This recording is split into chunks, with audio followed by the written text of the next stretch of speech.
Good afternoon. My name is Kathy Schultz, and I am the Water Education Specialist with the California Department of Water Resources, and I'd like to welcome you to Water Wednesday.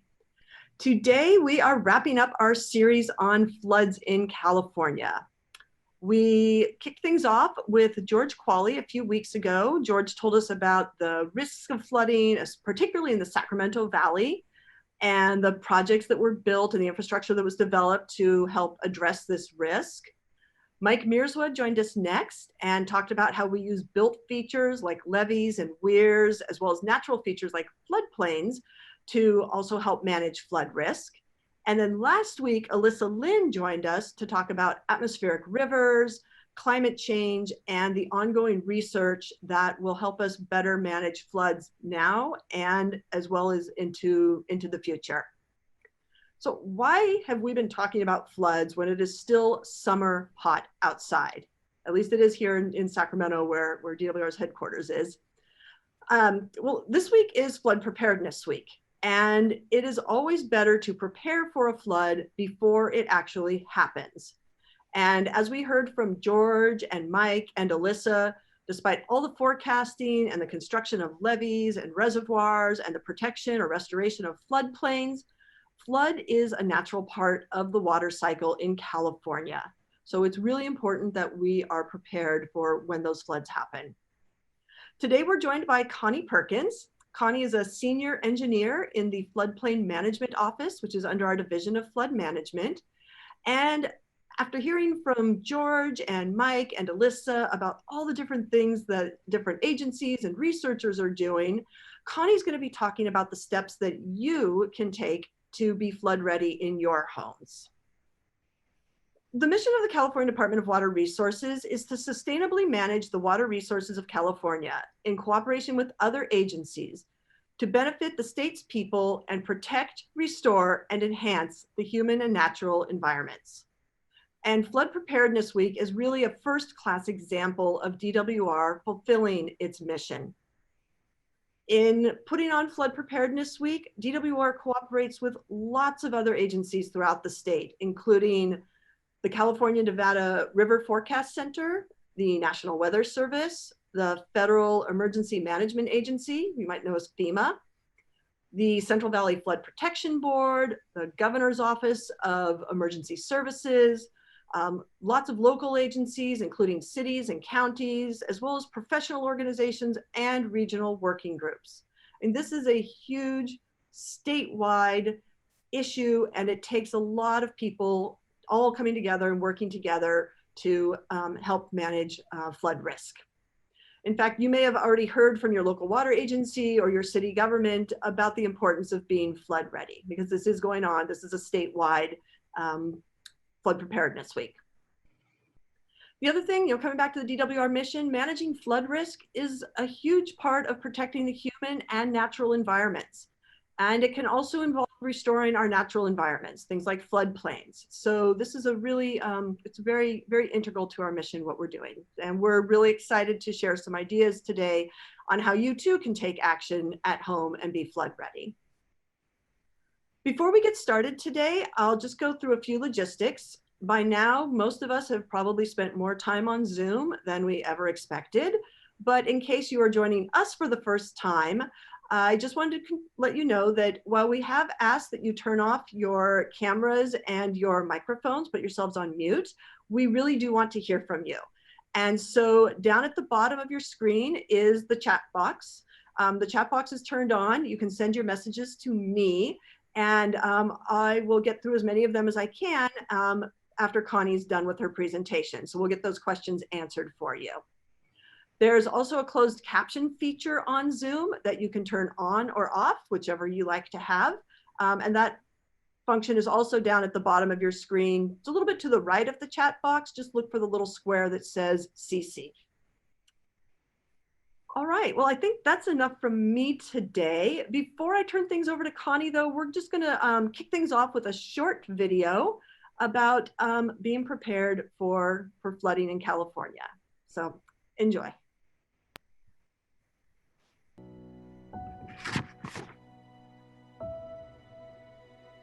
As the rainy season begins, every Californian should be flood ready. Our weather is unpredictable. We can go from multi-year droughts to record-setting rains. Climate change could create more extreme weather patterns, underscoring the uncertainty. Extreme flooding can happen with little warning. If water comes rushing to your door, do you have a plan? No one wants to think it can happen to them. Take the time today to prepare an emergency kit and establish a family plan. Where will you meet? Do you have essential medicines, first aid, food, water, and documents ready to go? What about your pets? They need a plan too. Know your risk. Be flood ready. Learn more at floodprepareca.com. Right, so I'm going to go ahead and turn things over to Connie now, who's going to talk in a little bit more detail about how you can be flood ready. So Connie, thanks for joining us today. Great, thank you for having me today. As Kathy said, my name is Connie Perkins. I'm a senior engineer in the floodplain management office. I have been doing floodplain management for the last 13 years on the local level and state level. So let's talk about flood.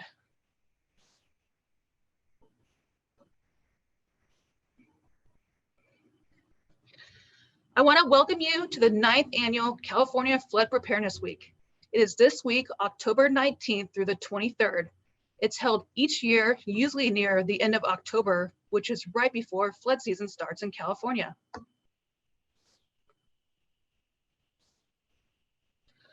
Flood Preparedness Week is when public agencies join together to inform all Californians on the flooding that impacts Californians. We engage kids with interactive activities, share actions to reduce flood risk exposure, and public agencies put on public events to provide information on how you and your family can prepare for a flood. Unfortunately, with the pandemic, a lot of events had to be virtual this year.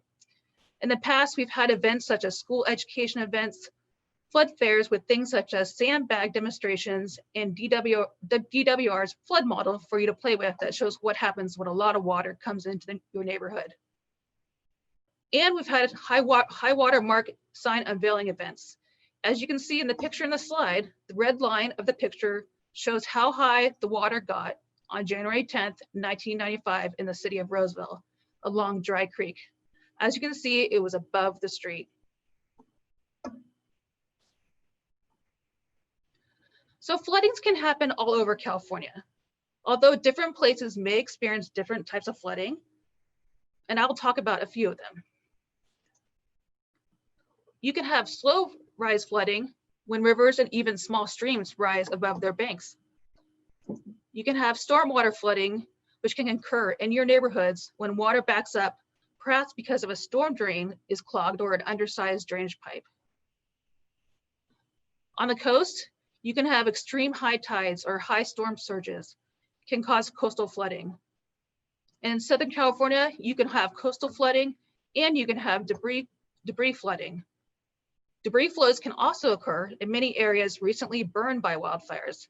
These fast-moving, highly destructive flows of mud, rocks, even trees occur on steep slopes and are triggered by intense rainfall. Debris flows can also happen on recently burned hillsides, usually within the first 2 years following a fire. There's a couple important facts you should know about floods. Floods are among the most common weather hazards in the United States. Flooding in California usually happens in the winter during the rainy season, but flooding can happen any time of the year. Some floods develop slowly and we have time to evacuate, while some, like flash floods, happen quickly. Your risk is greater in low-lying areas near water or downstream of dams. Every California county has experienced a federally declared flood disaster in the past 20 years. So it's really important that we all prepare for floods. It's important to remember that flood preparedness starts with you. Preparing for a flood is fairly simple. It's just 3 steps. Be aware, be prepared, and take action. The first step is to be aware. Be aware of the potential of flooding and types of flooding that can happen near you. Do you know if you live in an area downstream of a dam or in an area that's prone to flooding? You can find this out by visiting DWR's My Flood Risk website for more information at water.ca.gov/myfloodrisk. Being prepared. Does your family have an evacuation plan? If your parents are at work and you are at school, where are you going to go to meet them? Choose a family meeting place and plan for how to communicate during an emergency. What are you going to do with your pets? Ensure your pets' tags and registrations are up to date so they can be identified if lost. Are you going to evacuate to high ground? What are you going to do if a bridge is flooded? A plan is only effective if your family members are informed about what is in the plan. It's important to hold regular household meetings to review and practice this plan. An evacuation kit is also important for preparing. Kit is a collection of basic items your household may need in the event of an emergency. You never know where you may be when flooding occurs. Maintaining an evacuation kit in your home, vehicle, and work can provide essential supplies during the initial days following a flood. A great example of an evacuation kit can be found at ready.gov. So what are some of the things that you might put in your evacuation kit? Would you want food? How about water? Medicine, flashlight, a battery-operated radio? Yes, of these and more. Being prepared means you having your own food, water, medical, important documents, and other supplies to last for several days. During the current pandemic, do you have an adequate supply of masks and disinfectants for your kit? Make sure you update your kits and supplies based on the recommendations by the Center for Disease Control. And lastly, purchase flood insurance. Do you know if your family has flood insurance? Most homeowners insurance does not cover flood damage. Flood insurance is a separate policy that can cover buildings, the contents in a building, or both. So it's important to protect your most important financial assets, your home, your business, your possessions. You can get flood insurance through most local insurance agents. Taking action. When emergencies strike, public safety officials use timely and reliable systems to alert you. So enable the emergency alert message on your cell phone in your local area. Subscribe to the National Weather Services for alerts about extreme weather events and flooding, and rely on accurate official information. Misinformation runs rampant during emergencies. The best place to get accurate, up-to-date information is your local fire, law enforcement, and county office of emergency services. If local authorities issue an evacuation order, do not delay. Follow local guidelines for evacuations. And be careful. You may have heard the saying, turn around, don't drown. This refers to when you are driving. It's extremely difficult to see how deep floodwater is. So don't drive through water on the roadway. Just 6 inches of water will reach the bonnet of most passengers' cars and can cause your car to stall or you lose control. And almost every year, California experiences some sort of flood event. Some are large, some are small. As we heard from the previous week's speakers, large rainstorms, known as atmospheric rivers, are responsible for a lot of our flood events. However, this year, we face an additional risk, and that is flooding that occurs after fires. So wildfires are becoming a destructive fixture of California's landscape, especially this year. We have hit a record high with the number of acres burned from wildfires this year, almost doubled. Wildfires change the landscape that can lead to an increase in flood risk. Fires remove trees and destroy their root structure, which normally helps hold soils in place. Hot fires can also create a hard shell on top of the soil, so when rain falls on the hard surface, it can't soak into the ground like it normally would. Instead, it runs off almost like it would on concrete or asphalt. And large amounts of runoff can cause flash flooding, mud flows, and debris flows to the communities and homes downslope of the burn areas. So we talked earlier about debris flows. These are the fast-moving, water-laden masses of soil and rock. Debris flows can take homes off their foundations and can carry things like vegetation, trees, large boulders, and vehicles. In areas affected by wildfires, it's important to remember Debris flows can happen any time of the year. Debris and mud flows can occur up to 5 years after a wildfire. And debris flows can move at about 35 miles per hour and travel miles from where they started. Mud flows, on the other hand, are made up of water and soil. And although they are more unlikely to move heavy objects like debris flows, both are fast moving and dangerous. Also, thunderstorms that develop over burn areas can cause flash flooding nearly as fast as the National Weather Service radar can detect the rainfall. So it's important to be prepared if you're in an area prone to flash flooding. These types of storms happen so fast, so make sure you heed to evacuation warnings and get out when you're told.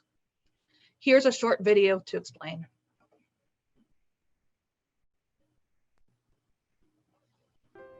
California can experience extreme wildfires.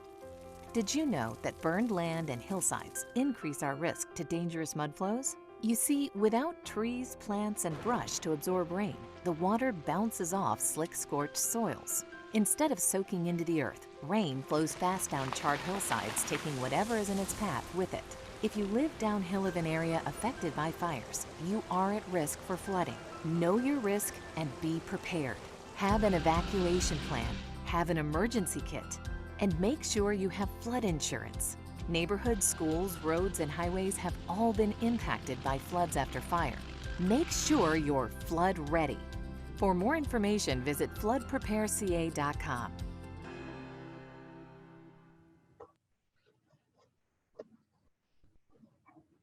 Great, thank you. So in summary, California is prone to floods. The best thing you can do is be prepared. You heard a little bit today about how to do that. Have a plan, have an evacuation kit, and purchase flood insurance. Be aware, know your risk, and take actions when you need to go, and go safely.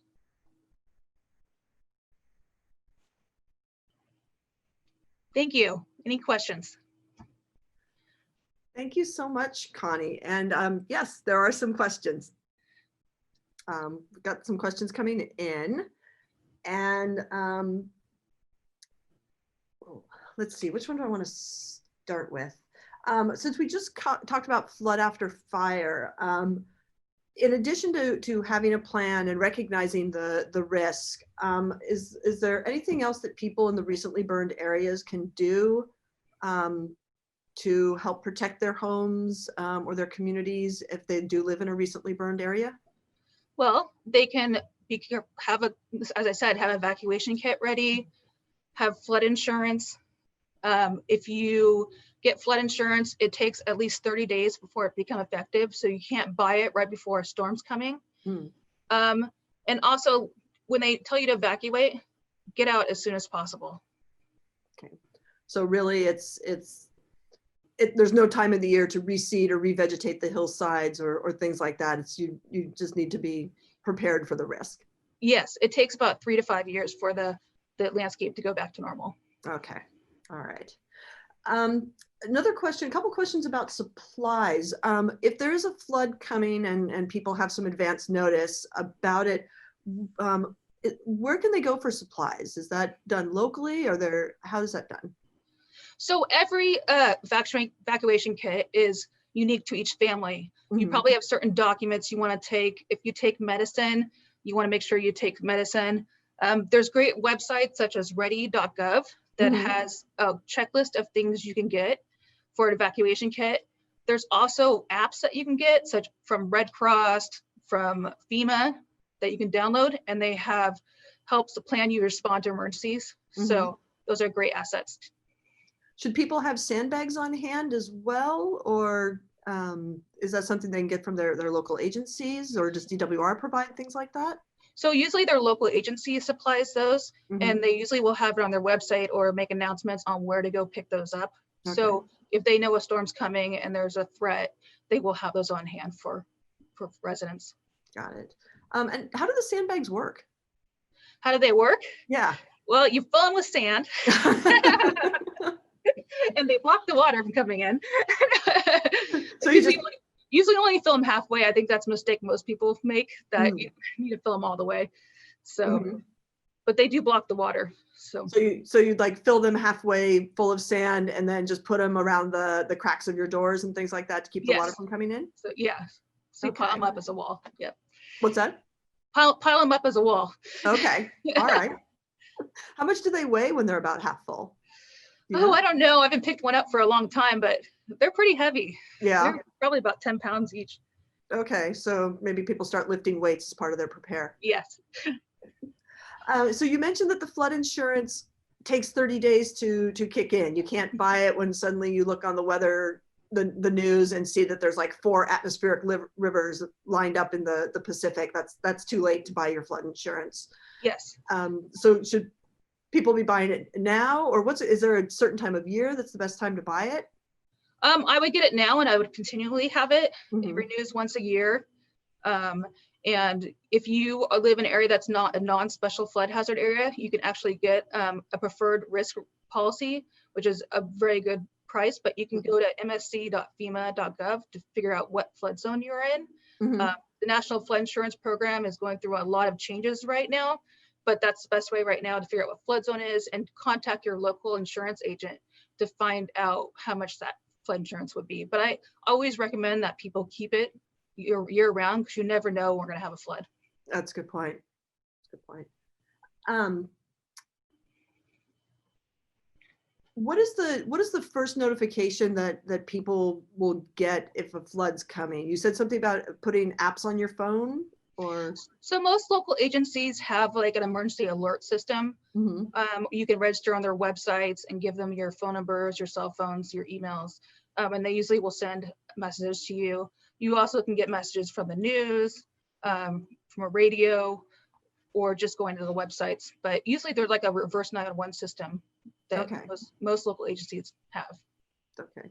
But if you're like a lot of people who have moved exclusively to cell phone, you need to give them your number so they know to reach you? Mm-hmm. Okay. That's good to know. Yeah. I'll do that.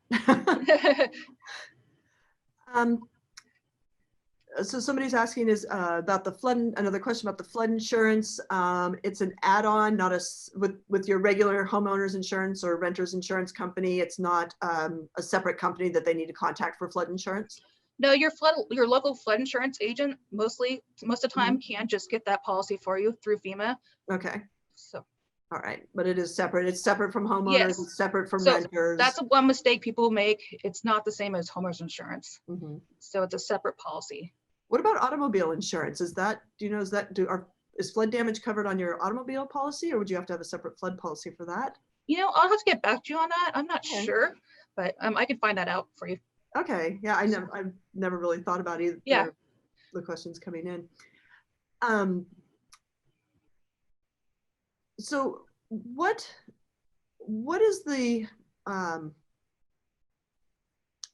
riskiest type of flood? Do they have different amounts of risk, or you mentioned like the flash floods can come almost as fast as the National Weather Service notices that they're there. Are those inherently more risky than other floods, or? They can be, because it takes longer. You can't get out as fast. Mm-hmm. With the slow rising floods, the rivers and the creeks overflowing their banks, it's a little easier. But if we have levee breaks or dam breaks, or those can be very dangerous because it'd be hard to get out of the way fast. Also with the debris flow, it picks up trees, it picks up bushes, and anything in its way, and it could really damage a home and happen fast. Got it. So basically any flood can pose a risk. They maybe just pose different types of risks. Different types, yeah. Okay. All right. If an area has been recently developed with like a lot of concrete parking lots and shopping centers and housing developments, does that increase the risk of flooding in that area? It can, yes, because it will increase the runoff, and it can change the direction of the runoff to other buildings. Most of the time, if you're pulling a building permit from a local agency, you do have to do a drainage study to show that you're not impacting other structures. Okay. And there's features that new developments can put in to help manage those floodwaters, right? Yeah. There's drainage basins they can put in, and they usually do a whole hydraulic study to show that there's no impact. Okay, yeah, because a lot of places seem to be putting in things like bioswales and Hmm. drainage basins, places where the water can go through. What makes an area more flood prone? Is it its proximity to the river or the coast, or is it being in a low level area? What is there one certain feature that makes you more at risk for flood? So if you're close to a river or a creek, or you live downstream of a dam, or you live close to the coast too, Mhm, um, and your house is at a low elevation, you're all at risk mhm. flooding. What So, about people in the mountains? I assume that they would be at risk if they were in the mountains where there'd been a fire from a debris flow. Are they at risk from like creek or river floods, or because they're up near the headwaters, does that water usually move downstream? that too. There could be alluvial fans what move soil, Mhm, loose soil that can move down and damage homes if there's in the way, or mhm. the debris flow, as I mentioned before, can Yeah. damage homes. So, And I guess now that I've asked this question, I'm thinking back to the floods that were in Yosemite a few years ago. And when I say a mhm, few years ago, it was probably more than 10, but that's what happens to mhm, time these days. But that was in the mountains. It was a valley in the mountains, but there were the floods that ended up taking out some of the campgrounds in Yosemite. So mhm. I guess even up high and near the headwaters, the rivers can still flood. Yeah, the low-lying areas get hit. Yeah. So, All right. Great. Well, thank you so much, Connie, for sure. joining us today and for helping people know the things that they need to do to be flood ready.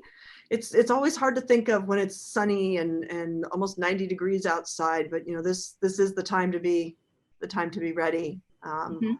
And like the video said, California can go from drought to incredibly wet year at almost any time.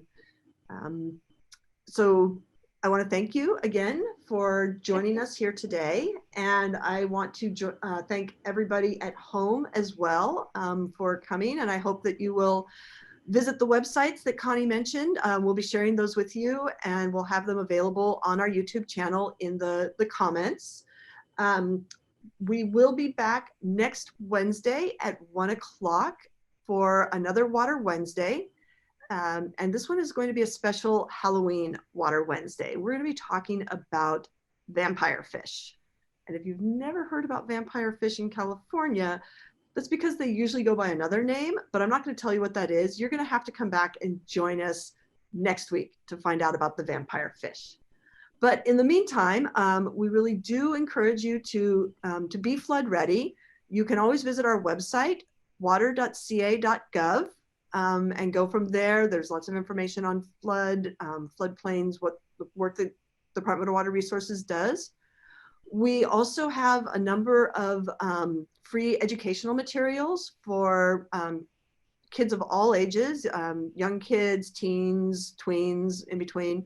And those are all free, and you can order those at water.ca.gov/education-materials. And we have several different workbooks on floods, including a little workbook that you can go through as a family and make your flood preparedness plan. It's actually got a form that you can fill out in the workbook, and those are available in both Spanish and English. And of course, our flood preparedness website that has a lot of the links and a lot of the information that Connie shared with us today. And then two of the websites that she mentioned, water.ca.gov/myfloodrisk, and then ready.gov, which has all that. That was the one that had all the information on what you should have in your emergency kit, correct? Yep. Yeah. So lots of resources out there on the internet for you. Again, we want to thank you for joining us today, and we really hope that you will come back next week and find out about the vampire fish. All right, everybody, stay safe. We look forward to seeing you next week. Bye-bye.